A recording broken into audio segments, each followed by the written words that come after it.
Assalamualaikum warahmatullahi wabarakatuh.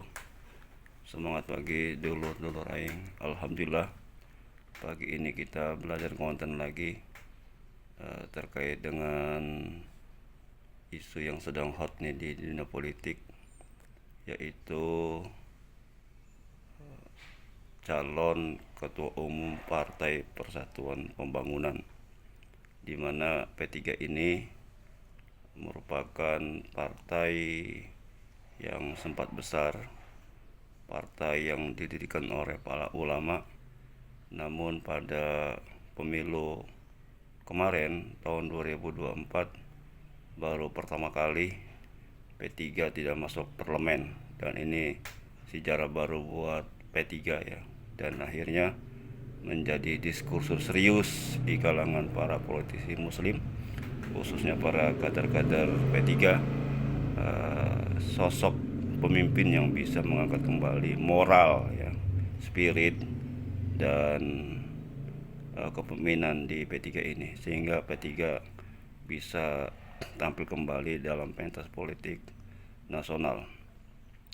P3 sebagai partai yang sangat tua ya, seiring berdirinya Republik ini pasca Orde Baru, tentu saja diharapkan bisa memberikan kontribusi yang signifikan ya buat pembangunan umat, buat pembangunan manusia Indonesia seutuhnya.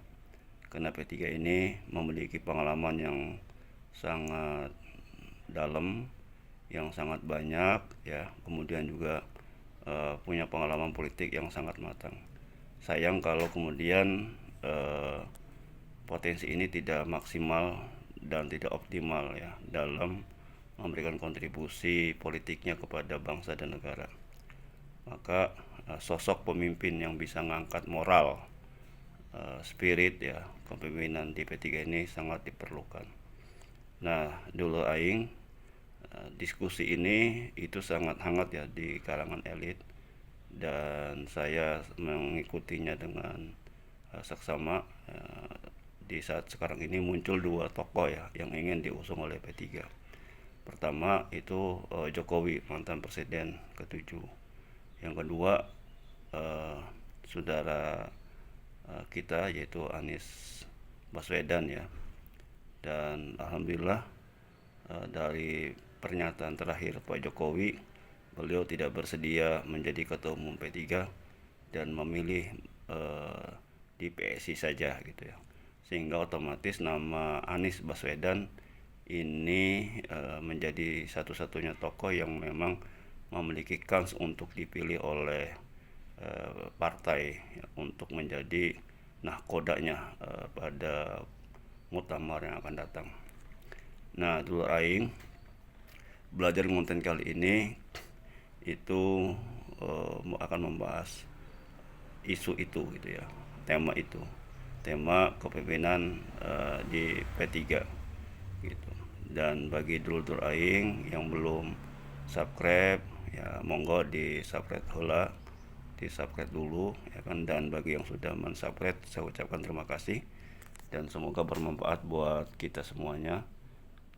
Dan saya juga ucapkan terima kasih kepada dulur aing yang selalu mengikuti channel ini. Semoga channel ini terus berkembang, terus bertumbuh, dan terus memberikan manfaat buat kita semuanya.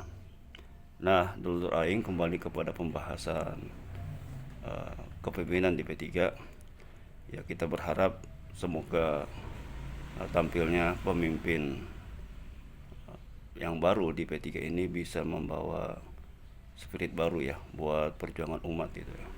Karena memang P3 ini punya sejarah yang sangat luar biasa dalam perjuangan politik di Indonesia. Jauh sebelum era reformasi, P3 merupakan palang pintu umat Islam dalam menjaga ideologi, dalam menjaga serangan-serangan yang bersifat ideologis ya terhadap umat Islam ya. Contoh yang paling fenomenal adalah undang-undang perkawinan ya. Dan itu luar biasa perjuangan P3. Kemudian juga ajas tunggal ya, itu juga luar biasa. Dan ini menjadi ingatan kolektif kita ya tentang perjuangan P3 dalam mengawal umat Islam di parlemen ya pasca apa partai politik Islam bubar, kemudian hanya P3 satu-satunya yang bisa mengawal ini, walaupun dalam perjalanannya ya tidak semudah yang dibayangkan orang gitu ya, bahwa negara kita mayoritas muslim, kemudian juga berbasis kultural yang kuat, tapi dalam fakta politiknya ya tetap saja terseok-seok. Nah, P3 di sini memiliki catatan sejarah yang sangat luar biasa gitu. Sehingga kita menginginkan P3 memang bisa tampil sebagai partai Islam yang modernis ya. Partai Islam yang proaktif ya, partai Islam yang progresif dan partai Islam yang ideologis ya. Gitu. Sehingga citra Islam itu bukan sekedar citra formalitas belaka, tapi juga substansinya gitu ya. Karena kalau P3 gagal menawarkan gagasan-gagasan Islam original, kemudian juga gagasan-gagasan Islam yang perspektif masa depan, saya kira itu tidak menarik ya. Maka diperlukan memang sosok pemimpin yang memiliki pandangan dunia Islam yang utuh. Gitu. Utuh itu dalam pengertian dia bisa memahami napas perjuangan Islam, dan dia juga bisa memahami dialektika napas masyarakat Nusantara. Ini yang menjadi problem serius selama ini ya. Banyak orang yang ngawang-ngawang bicara Islam, tapi dalam konteks Nusantaranya gagal gitu ya. Sehingga ada kejomblangan ya antara gagasan ideal Islam dengan realitas umat Islam itu sendiri. Nah, ini yang harus dijembatani oleh P3 gitu ya. Dari mana nanti bisa menjembataninya? Maka mau tidak mau P3 harus menyiapkan pola pengkaderan ya yang bisa melahirkan kader-kader yang utuh tentang Islam gitu. Sehingga P3 diharapkan nanti akan memperjuangkan Islamnya bukan sekedar formalitas belaka, tapi juga substansi dari gagasan-gagasan Islam itu sendiri. Ya, kita tidak bisa menghindari lagi perang ide di era global. Ya, perang ide ya antara Barat dan Timur. Ya, itu udah biasa lah dari zaman dulu ya kan, ada Romawi Barat, Romawi Timur, kemudian Bizantium dan lain sebagainya. Dan itu kan bagian dari turunannya gitu kan, dari turunannya ke sini gitu loh. Dan perang ide itu akan terus terjadi gitu ya. Sampai hari ini pun juga gesekan demi gesekan ide itu terjadi ya. Gitu, kita bisa melihatlah sekarang Amerika dengan Cina gitu kan. Kemudian bridge ya dengan Amerika dan lain sebagainya. Itu kan gesekan-gesekan yang akan menjadi pemicu bagi dunia untuk bisa berkiprah gitu ya. Bayangkan saja Amerika yang katanya superpower itu sangat kelelahan melawan Cina gitu kan. Karena Cina di backup oleh negara-negara yang punya basis ekonomi sangat kuat ya, bridge itu. Dan Indonesia ada di dalamnya gitu ya. Jadi PT-PT ini ya harus menjadi referensi juga buat pemimpin atau calon ketum P3 gitu ya, sehingga dia bisa menampilkan performa partai yang menjanjikan gitu loh. Tapi kalau sekedar ya ini partai warisan ulama, kemudian kita harus jaga, itu nggak menarik gitu isu itu. Dan itu tidak akan memberikan efek apa-apa buat kita. Tapi yang harus ditonjolkan, yang harus sampaikan ke publik adalah gagasan P3 dalam menyongsong abad baru ini gimana gitu loh. Apakah Islam yang menjadi spiritnya seperti apa gitu loh. Dan ini kan menjadi tanda tanya besar ya. Dan kemudian juga sosok ketua umum juga akan menjadi ukuran kita ya. Kalau sekedar dogma-dogma ini partai ulama, ini warisan ulama, kemudian juga ini partai yang sudah berpengalaman, itu nggak akan menarik. Dan saya kira P3 akan tenggelam ke dasar jurang yang sangat dalam kalau hanya mengadakan dogma-dogma seperti itu gitu ya.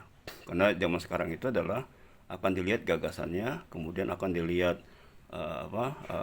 cara pandangnya, kemudian juga akan dilihat actionnya, sehingga orang akan yakin bahwa memang partai Islam ini bisa memberikan solusi konkret buat kehidupan masa depan umat manusia, atau dalam hal ini ya rakyat Indonesia yang memang menitipkan aspirasinya di partai P3 itu sendiri. Nah, sosok ketua umum inilah yang penting, harus dihitung ya, gitu ya. Ya banyaklah tokoh-tokoh Islam yang punya kapasitas ya.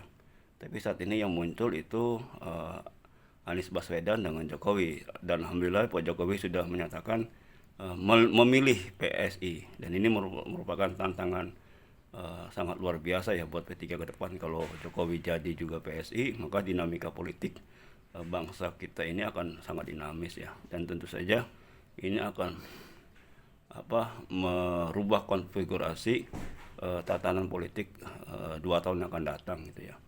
Tampilnya Anies Baswedan di pentas nasional sebagai ketua partai tentu akan punya greget berbeda ketika dia sebagai personal Anies Baswedan sendiri gitu ya. Nah, begitu pula Pak Prabowo yang saat ini menjadi presiden tentu saja punya memori yang sangat yang sangat kuat ya terhadap dinamika pilpres yang lalu ya, sehingga tentu saja akan menambah dinamika tersendiri di elit-elit politik ya. Karena sosok Anies merupakan sosok yang sangat kuat, yang memiliki basis yang kuat dan memiliki ideologi yang kuat juga ya terhadap Indonesia gitu ya. Nah, ini menurut saya akan terjadi perubahan ya, konfigurasi dalam politik nasional gitu. Dan ini akan menjadi daya tarik sendiri buat kita untuk mengikuti lebih cermat, lebih jernih, dan kemudian juga bisa tahu arah ke depan seperti apa. Maka tidak mustahil ya di 2029 nanti dinamikanya akan semakin keras nih. Dan ini akan terjadi kalau sekarang Pak P3 menampilkan sosok Anies Baswedan. Kemudian juga partai-partai lain tentu saja akan menampilkan program-program juga yang bisa menjadi daya tarik buat rakyat ya. Dan ini kan akan menjadi taruhan semua partai politik. Yang jelas sosok Anies kalau memang dipilih sebagai ketua umum P3, maka saya yakin dinamika politik nasional akan berubah ya secara drastis, dan tentu saja ini akan membuat daya tarik tersendiri buat kita semuanya. Ya, kita sebagai rakyat ikutin aja lah apa yang elit-elit politik lakukan. Tapi dengan satu catatan, kita harus tetap kritis, kita harus tetap sadar, dan kita harus tetap punya prinsip-prinsip perjuangan, sehingga kita tidak terkecoh dari tampilan-tampilan para politisi kita. Siapapun orangnya, ketika dia main di ranah politik, dia tetap adalah seorang politisi. Oke? Dan saya mohon maaf apabila ada kalimat yang kurang tepat atau ada kata-kata yang tidak tepat ya. Semoga bermanfaat buat kita semuanya. Nah, dulu aing pagi ini belajar kontennya sudah selesai, dan bagi yang ingin subscribe silakan subscribe ya, dan bagi yang ingin mendukung channel ini saya ucapkan terima kasih. Semoga channel ini terus berkembang menjadi channel yang memang berbeda dari channel-channel lainnya. Kita ingin bicara original, kemudian juga kita ingin bicara isu-isu faktual ya, tidak sekedar obrolan biasa. Terima kasih. Mohon maaf. Wallahu muwaffiq ila aqwamit thoriq. Assalamualaikum warahmatullahi wabarakatuh.